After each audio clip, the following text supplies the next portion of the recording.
The Final Fantasy VII Remake is a gamble that pays off. Decades in the making, Square Enix has delivered on its promise of a remade Final Fantasy VII. If you followed the announcement, the first impressions, the demos, and countless documentary videos from the team behind it, you'll know it's a big deal. It's a big deal for the company, for the Final Fantasy series, and for people obsessed with the original game, like me. The good news is, Final Fantasy VII Remake delivers. Now, even after I played the demo and previewed early parts of the game, I still wasn't sure. I wasn't sure if the remake could deliver what I wanted. Yes, it's just the opening few acts of the original. Yes, you don't make it past the first city. But boy, what a first city. A huge steampunk metropolis that never lets you forget how big it is.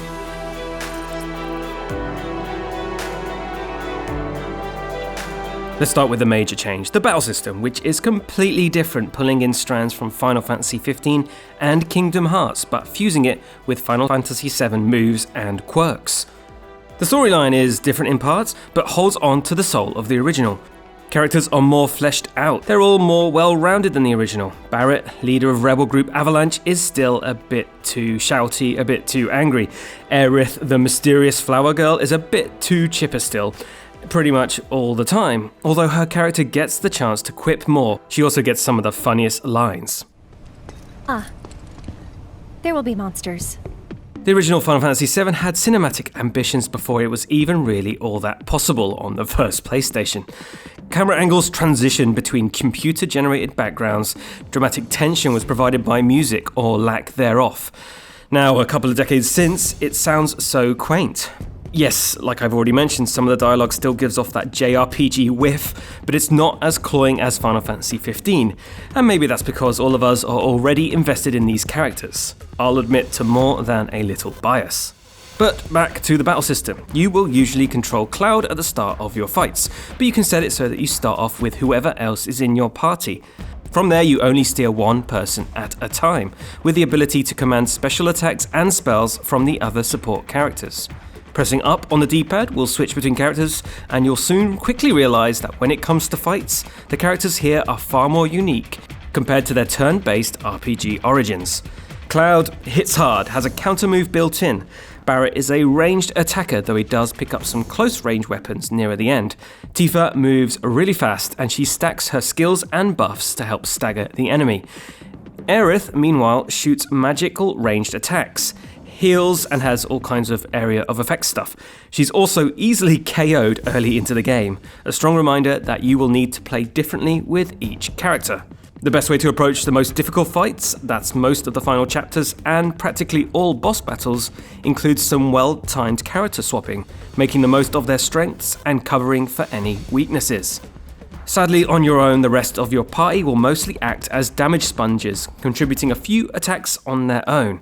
But it's a shame they aren't a little smarter. There are flashes of some better automation. You'll pick up an auto-cure materia that's new in the remake.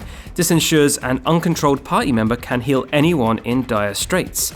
Now, I found it limiting in the demo, but as the layers of complexity built up in the full game, and I came to terms with the fact that this is a very different game to the original, I actually enjoyed the combat a lot. Building up the stagger gauge on enemies to stun them and increase damage is hugely satisfying, and it's a technique seen both in Final Fantasy XIII and XV, while Cloud's Punisher mode with its counterattack stance is hugely gratifying when he turns the tables on heavy-hitting enemies. But yes, it's a very different system, and the Final Fantasy VII Remake team has attempted to appease original traditionalists with a classic, in air quotes, battle mode. Unfortunately, that sadly neuters the enemies to easy difficulty, meaning you hit harder, they hit lighter, and does half of the fighting for you. It's a pretty soulless way to play a game that has some fantastic battle set pieces, whether they're giant monsters or regular antagonists like the Turks. Fights with the Turks are one of the most exciting parts of the game, where you have to figure out the weaknesses or timing to best beat them. Spamming attacks is not going to work in Final Fantasy VII Remake. If there was one complaint I had with some of the boss fights, it's that many took way too long to kill, and seemed merely there to eke out the game time. The majority of the monsters and robot boss fights include at least one transition to a more powerful mode. Some had 4 of these transitions. They got boring at times. to equip yourself for these kinetic fights, materia, the orbs that provide spell and skill support, combined with a new weapon system where your equipment can be upgraded as you level up and get stronger. These upgrades not only increase damage or hit points, that's your health, but also add materia slots so you can wield more spells and add more flexibility to your fighting style. This means if you're a big fan of Cloud's original, comedically huge Buster Sword, you can pretty much use it for the entire game, upgrading it with skill points you pick up along the way. So this first installment covers the opening acts of the original Final Fantasy VII, centered, well, completely in Midgar. If anything, the Neon City and Undercity shines just as much as the reimagined characters. It's all moody lighting effects, steam, smoke, elaborate slums, and highly polished corporate buildings. Even on my base PlayStation 4, the game is nearly always gorgeous, although you might see some corner cutting when it comes to textures and items that's hard to ignore. Airless flowers, beautifully rendered in the opening beats of the game, drop down to PlayStation 2 detail later in the game. And I'm not sure why. These missteps often scream because the game is otherwise possibly the prettiest title I've ever played on the increasingly mature PlayStation 4. Square Enix's clever use of high-res backdrops and skylines keeps the steampunk city consistently in view.